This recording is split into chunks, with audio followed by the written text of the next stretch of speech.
Hello everyone and welcome to another video from Double Great Trading. Today I'm going to go over how to sign into the app and get started with the profile page and the subscription, as well as talk about privacy mode here. First of all, getting to the app, you can either go to doublegreat.trade and go to sign in, sign up, which will just simply launch the application here. So you can feel free to bookmark this app.doublegreat.trade. From there, you'll get to a logon page here, and initially we're going to require Google logins or sign in with Google, so that's a federated login, which means we're not handling any passwords or any of that stuff, so all that stays safe. Once we click sign in, we'll be directed to the Google sign in page. So you can use any Google account you have. Obviously, you'll need to use the same one to sign in each time. Or if you don't have a Google account, you can simply create one and then use that to sign in. So after you're signed in, we'll be redirected to the profile page. And before I get there, I wanted to show you one of the little features that I did build in here and that you will actually see me using. I do have a switch here called privacy mode. So what that's going to do is remove a profile picture, obfuscate account names, balances, those type of things that you would not necessarily want other people to see, and gives it some anonymity while you're showing the other stuff. So I will have this on. As you can see, my profile changes, and then the account drop down, those accounts will change there too. So I'll leave this on, and then we'll go to the profile page. So once you sign in the first time, you should be redirected to this page. And then from here, it's actually going to show you some information about what you have going on here. You'll have the account card here, show your name, email address, the status of your subscription, whether it's active or not, which plan you're on, and then the price that is per month. As well as if you are on a promo or a trial period, it will actually show that here. So obviously I have that started out as part of the privacy mode here too. Down below here, we've got a strategies list and a position tags list. So the strategies will be pre-populated by default. I've created a list that everyone will get. If you don't want to use those, you can simply delete them. You can edit the names however you want to do it. And then position tags is going to be part of the elite tier, the pro tier, where then you can add those on your own, update the names and that kind of thing. Now I'll cover those in another video here. Over here on the accounts card, we'll be able to add our TD Ameritrade accounts here.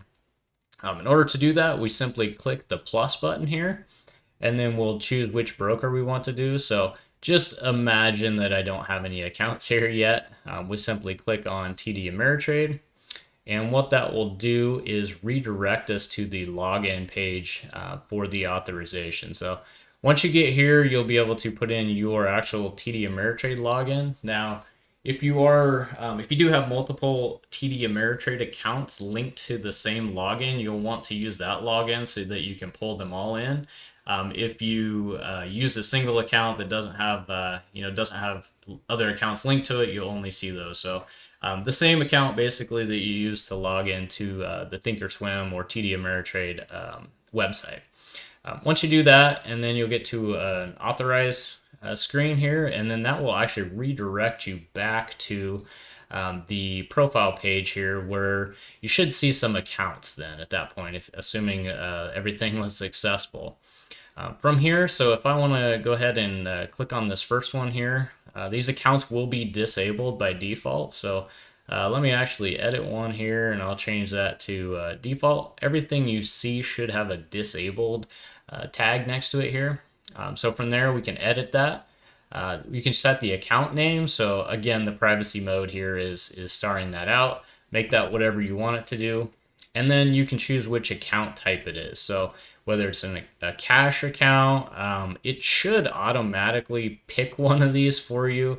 However, the API does not differentiate between margin level 1 and level 2. So you'll have to update that manually if you do have an account. Now this only applies when we're calculating buying power and those type of things for other trades. It doesn't really have any effect on anything else. So if you don't change it, no big deal.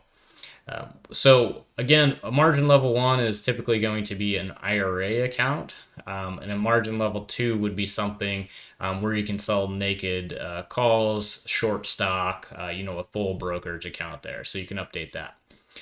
Once you update something, then you can click the update button, obviously, to do that. Now, when you first add this account, you'll want to check the enabled. Assuming you want to actually enable that account, you can click that and then update it. So from there, the account will be off and running. If you want to actually delete an account, you want to get rid of it, you can do that. We'll no longer sync any of those transactions or anything for that account. You can do that. If you do want to reset it, now this is something where if we need to restart the onboarding process, we can do that by clicking reset. That'll remove all the transactions and everything and basically go back to the beginning and start over from the last year and recreate all those trades. So I'll do another video on kind of how that works and how the onboarding process works anyway. But to get you started here, simply enable the account and click update there.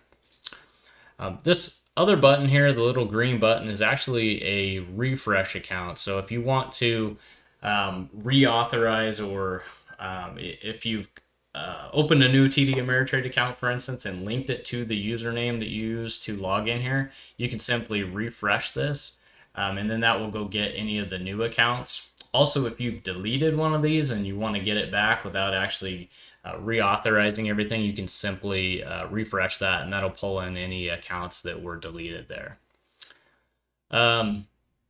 So with that kind of covers the sign in, the profile, and the overview there. So thanks for watching, and we'll see you in the next video.